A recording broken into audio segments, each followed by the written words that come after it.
Last time ನಾವು pregnancy weak by weak ಪ್ರತಿ ವಾರ ಒಳಗೆ ತಾಯಿ ಶರೀರ ಒಳಗೆ ಏನೇನು ಚೇಂಜಸ್ ಆಕತ್ತೆ ಅದ್ರ ಬಗ್ಗೆ ಸೀರೀಸ್ 1 ಚಾಲೂ ಮಾಡಿದ್ದೀವಿ.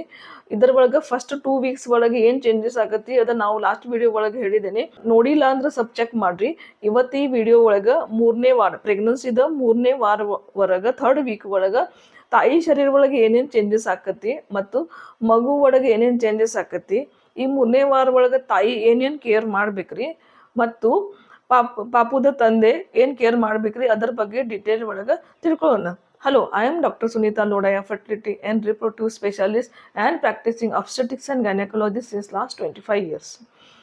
ಇವತ್ತು ನಾವು ಡೀಟೇಲ್ ಒಳಗೆ ಪ್ರೆಗ್ನೆನ್ಸಿದ 3ನೇ ವಾರ 3rd ವೀಕ್ ಆಫ್ ಪ್ರೆಗ್ನೆನ್ಸಿ ಒಳಗೆ ಏನೇನು ಚೇಂಜಸ್ ಆಕತಿ ಅದನ್ನ ನೋಡೋಣ.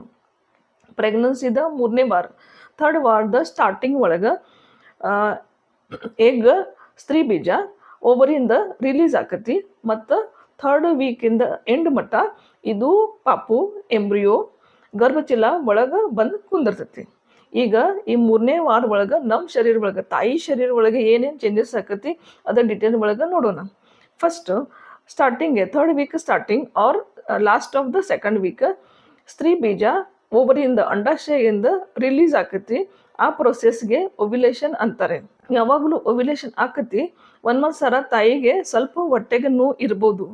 ಕೆಲವ್ರ ಮಂದಿಗೆ ಹೊಟ್ಟೆಗೆ ನೋವು ಬರ್ತೈತಿ, ಕೆಲವ್ರ ಮಂದಿಗೆ ಸ್ವಲ್ಪ ಸ್ಪಾಟಿಂಗ್ ಬರ್ಬೋದು ಮತ್ತು ಓವ್ಯುಲೇಷನ್ ಟೈಮ್ಗೆ ವಜೈನಲ್ ಡಿಸ್ಚಾರ್ಜ್ ಸ್ವಲ್ಪ ಚೇಂಜ್ ಆಗ್ತೈತಿ, ಅದ್ರದ್ದು ಕ್ವಾಲಿಟಿ ಚೇಂಜ್ ಆಕತಿ. ಈಗ ಎಗ್ ಸ್ತ್ರೀ ಬೀಜ ಓವರಿಯಿಂದ ರಿಲೀಸ್ ಆಗೈತಿ. ಇದು ರಿಲೀಸ್ ಆದಮೇಲೆ ಫೆಲೋಪಿಯನ್ ಟ್ಯೂಬ್ದ ಎಂಡ್ ಇರ್ತೈತಿ. ಆ ಎಂಡ್ ಎಗ್ಗೆ ಸಕ್ ಮಾಡ್ತಾರೆ, ಒಳಗೆ ಕರ್ಕೊಂತಾರೆ. ಆಮೇಲೆ ಅದರಿಂದ ಇದು ಎಗ್ ಸ್ತ್ರೀ ಬೀಜ ಫೆಲೋಪಿಯನ್ ಟ್ಯೂಬ್ ಒಳಗೆ ಬಂದು ಕುಂದಿರ್ತೈತಿ. ಇದು ಯಾವಾಗಲೂ ಎಗ್ ಫೆಲೋಪಿಯನ್ ಟ್ಯೂಬ್ ಒಳಗೆ ಬಂದು ಕುಂದಿರ್ತೈತಿ. ಆ ಎಗ್ದ ಫರ್ಟಿಲಿಟಿ ಪೊಟೆನ್ಷಿಯಲ್ 12ರಿಂದ 18 ತಾಸು ಅಷ್ಟೇ ಇರ್ತೈತಿ. ಅಂದರೆ 12ರಿಂದ 18 ತಾಸು ಅಷ್ಟು ಇದು ಸ್ತ್ರೀ ಬೀಜ ಜೀವಂತ ಇರ್ತೈತಿ. ಆ ಟೈಮ್ಗೆ ಆ ಎಗ್ಗೆ ಸ್ಪರ್ಮ್ ಸಿಕ್ತ ಫರ್ಟಿಲೈಸೇಷನ್ ಆಯ್ತು ಅಂದ್ರೆ ಪ್ರೆಗ್ನೆನ್ಸಿ ಆಕತಿ. ಆ ಟೈಮ್ಗೆ ಈ ಎಗ್ಗೆ ಸ್ಪರ್ಮ್ ಸಿಕ್ಲಿಲ್ಲ ಅಂದ್ರೆ ಈ ಎಗ್ ಡೆತ್ ಆಗಿಬಿಡ್ತೈತಿ. ಅದಕ್ಕೆ 12 to 18 hours 12ರಿಂದ 18 ತಾಸು ಒಳಗೆ ಅಷ್ಟು ಈ ಎಗ್ ಫೆಲೋಪಿಯನ್ ಟ್ಯೂಬ್ ಒಳಗೆ ಜೀವಂತ ಇರ್ತೈತಿ. ಅದು ಭಾಳ ಇಂಪಾರ್ಟೆಂಟ್ ವಸ್ತು ಐತಿ. ಆ ಟೈಮ್ಗೆ ಇಂಟರ್ಕೋರ್ಸ್ ಮಾಡಿದ್ರೆ ಅಷ್ಟು ಪ್ರೆಗ್ನೆನ್ಸಿ ಆಗ್ತೈತಿ. ಈಗ ಇದು ಎಗ್ ಫೆಲೋಪಿಯನ್ ಟ್ಯೂಬ್ ಒಳಗೆ ಬಂದು ಕುಂದಿರ್ತೈತಿ. ಆ ಟೈಮ್ಗೆ ಗಂಡ ಹೆಂಡತಿ ಸಪೋಸ್ ಸಂಬಂಧ ಮಾಡಿದ್ರೆ ಇಂಟರ್ಕೋರ್ಸ್ ಆಯಿತು ಅಂದ್ರೆ ಸಿಮೆನ್ ವಜನ ಒಳಗೆ ಹೋಗಿ ಡಿಪಾಸಿಟ್ ಆಕತಿ. ಸಿಮೆನ್ ವಜನ ಒಳಗೆ ಡಿಪಾಸಿಟ್ ಆದಮೇಲೆ ಸ್ಪರ್ಮ್ಸ್ ಮ್ಯಾಲು ಸೈಡ್ಗೆ ಸರ್ವಿಕ್ಸ್ ಯುಟ್ರಸ್ ಸೈಡ್ಗೆ ಮ್ಯಾಲೆ ಮೂವ್ಮೆಂಟ್ ಮಾಡ್ಲಿಕ್ಕೆ ಸ್ಟಾರ್ಟ್ ಮಾಡ್ತಾರೆ. ಇದು ಯಾವಾಗಲೂ ಇಜಾಕ್ಯುಲೇಷನ್ ಆಕತಿ. ಆವಾಗ ಸಿಮೆನ್ ಯಾವಾಗ ಡಿಪಾಸಿಟ್ ಆಕತಿ ಫಸ್ಟ್ 2 ಹನಿ ಒಳಗೆ ಸ್ಪರ್ಮ್ ಜಾಸ್ತಿ ಇರ್ತೈತಿ. ಇದು ಈಗ ಸ್ಪರ್ಮ್ಸ್ ಮ್ಯಾಲೆ ಮೂವ್ಮೆಂಟ್ ಆಗಕ್ಕೆ ಸ್ಟಾರ್ಟ್ ಆಕತಿ. ಸ್ಲೋಲಿ ಅವ್ರ ಫೆಲೋಪಿಯನ್ ಟ್ಯೂಬ್ ಮಟ್ಟ ಮುಟ್ತಾರೆ. ಮುಟ್ಟ ಮೇಲೆ ಈ ಸ್ತ್ರೀ ಬೀಜ್ಗೆ ಸರೌಂಡ್ ಎಲ್ಲ ಸ್ಪರ್ಮ್ಸ್ ಹಂಡ್ರೆಡ್ಸ್ ಆಫ್ ಸ್ಪರ್ಮ್ಸ್ ಈ ಸ್ತ್ರೀ ಬೀಜ್ಗೆ ಸರೌಂಡ್ ಮಾಡ್ತಾರೆ. ಆ ಸ್ತ್ರೀ ಬೀಜ್ಗೆ ಆಜು ಬಂದು ಕುಂದಿರ್ತೈತಿ.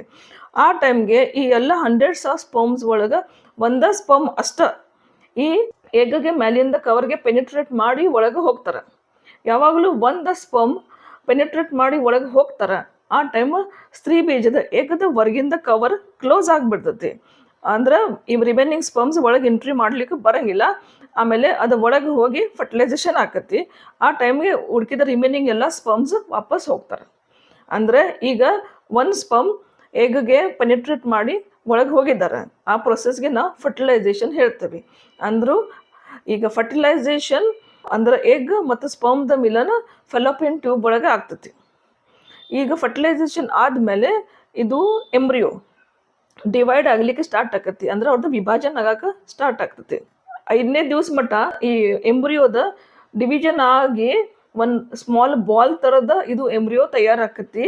ಆ ಬಾಲ್ಗೆ ನಾವು ಬ್ಲಾಸ್ಟೋಸಿಸ್ಟ್ ಅಂತಾರೆ. ಅದು ಬ್ಲಾಸ್ಟೋಸಿಸ್ಟ್ 5th ಡೇ ಮಟ್ಟ ಇದು ಫೆಲೋಪಿಯನ್ ಟ್ಯೂಬ್ ಎಂಡಿಂದ ಗರ್ಭಚೀಲ ಒಳಗೆ ಬಂದು ಕುಂದಿರ್ತೈತಿ.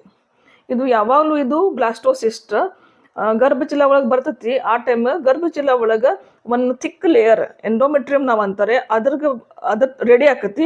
ಆ ಎಂಡೋಮೆಟ್ರಿಯಮ್ ಒಳಗೆ ಇದು ಎಂಬ್ರಿಯೋ ಬಂದು ಕುಂದಿರ್ತೈತಿ. ಆಮೇಲೆ ಒಳಗೆ ಪೆನಿಟ್ರೇಟ್ ಮಾಡ್ಲಿಕ್ಕೆ ಸ್ಟಾರ್ಟ್ ಮಾಡ್ತಾರೆ. ಹ್ಯೂಮನ್ ಬೀಯಿಂಗ್ ಒಳಗೆ ಮನುಷ್ಯ ಒಳಗೆ ಪ್ರತಿ ಸೇಲ್ ಒಳಗೆ 46 ಕ್ರೋಮೋಸೋಮ್ಸ್ ಇರ್ತೈತಿ. ಅಂದ್ರೆ 46 chromosomes, 23 pairs, 23 pairs of chromosomes ಇರ್ತೈತಿ. ಪ್ರತಿ ಪೇರ್ ಒಳಗೆ 1 ಕ್ರೋಮೋಸೋಮ್ ತಾಯಿಯಿಂದ ಬರ್ತೈತಿ, 1 ಕ್ರೋಮೋಸೋಮ್ ತಂದೆಯಿಂದ ಬರ್ತೈತಿ. ಈ 23 ಪೇರ್ಸ್ ಒಳಗೆ 22 ಪೇರ್ಸ್ ಆಫ್ ಆಟೋಸೋಮ್ಸ್ ಇರ್ತೈತಿ ಮತ್ತು 1 ಪೇರ್ ಸೆಕ್ಸ್ ಕ್ರೋಮೋಸೋಮ್ಸ್ ಇರ್ತೈತಿ. ಅಂದ್ರೆ ಎಕ್ಸ್ ಇದ್ರೆ ಅದು ಹೆಣ್ ಪಾಪು ಇರ್ತೈತಿ, XY ಇದ್ರೆ ಗಂಡು ಪಾಪು ಇರ್ತೈತಿ. ಅಂದ್ರೆ ಯಾವಾಗಲೂ ಸ್ಪಮ್ ಕ್ಯಾರಿಂಗ್ ಎಕ್ಸ್ ಕ್ರೋಮೋಸೋಮ್ಸ್ದ ಎಗ್ ಜೋಡಿ ಫರ್ಟಿಲೈಸೇಷನ್ ಆದ್ರಂದ್ರೆ ಹೆಣ್ ಪಾಪು ಹುಡ್ತೈತಿ. ಮತ್ತು ಸ್ಪಮ್ ಕ್ಯಾರಿಂಗ್ ವೈ ಕ್ರೋಮೋಸೋಮ್ದ ಎಗ್ ಜೋಡಿ ಫರ್ಟಿಲೈಸೇಷನ್ ಆದ್ರೆ ಗಂಡು ಪಾಪು ಹುಡ್ತೈತಿ. ಅದಕ್ಕೆ ಪಾಪುದ ಸೆಕ್ಸ್ ಗಂಡು ಆಗ್ಬೇಕ್ರಿ ಹೆಣ್ಣ ಆಗ್ಬೇಕ್ರಿ, ಇದು ಯಾವ ಸ್ಪಮ್ ಸ್ತ್ರೀ ಬೀಜ ಜೋಡಿ ಫರ್ಟಿಲೈಸ್ ಆಕತಿ ಅದ್ರ ಮೇಲೆ ಡಿಪೆಂಡ್ ಇರ್ತೈತಿ. ಅದಕ್ಕೆ ಪಾಪುದ ಸೆಕ್ಸ್ ಪಾಪು ಗಂಡು ಆಕತಿ ಹೆಣ್ಣು ಆಕತಿ ಅದು ಗಂಡು ಮಕ್ಕಳದ ಸ್ಪೋನ್ಸ್ ಮೇಲೆ ಡಿಪೆಂಡ್ ಇರ್ತೈತಿ, ಹೆಣ್ಣು ಮಕ್ಕಳ ಮೇಲೆ ಡಿಪೆಂಡ್ ಇರಂಗಿಲ್ಲ. ಅದಕ್ಕೆ ಪಾಪುದ ಸೆಕ್ಸ್ ಏನು ಆಗ್ಬೇಕ್ರಿ ಅದು ಪ್ರೆಗ್ನೆನ್ಸಿದ 3rd ವೀಕ್ ಒಳಗೆ ಡಿಸೈಡ್ ಆಗಿಬಿಡ್ತೈತಿ. ಇದೇ ಟೈಮ್ಗೆ ಪಾಪುದ ಸೆಕ್ಸ್ ಏನು ಆಗ್ಬೇಕ್ರಿ, ಪಾಪುದ ಕನ್ನದ ಕಲರ್ ಏನಾಗ್ಬೇಕ್ರಿ, ಪಾಪುದ ಹೇರ್ ಕಲರ್ ಏನಾಗ್ಬೇಕ್ರಿ, ಪಾಪುದ ಫೀಚರ್ಸ್ ಏನೈತಿ ಎಲ್ಲ ಪ್ರೆಗ್ನೆನ್ಸಿದ 3rd ವೀಕ್ ಒಳಗೆ ಡಿಸೈಡ್ ಆಗ್ತೈತಿ. ಈಗ ಮದರ್ ಒಳಗೆ ತಾಯಿ ಒಳಗೆ ಏನೇನು ಚೇಂಜಸ್ ಆಕತಿ ನಾವು ನೋಡೇವಿ. ಈಗ ಬೇಬಿ ಒಳಗೆ ಏನೇನು ಚೇಂಜಸ್ ಆಕತಿ ಪ್ರೆಗ್ನೆನ್ಸಿ 3rd ವೀಕ್ ನಾವು ನೆಕ್ಸ್ಟ್ ಎಪಿಸೋಡ್ ಒಳಗೆ ನೆಕ್ಸ್ಟ್ ಪಾರ್ಟ್ 2 ಒಳಗೆ ನೋಡೋಣ.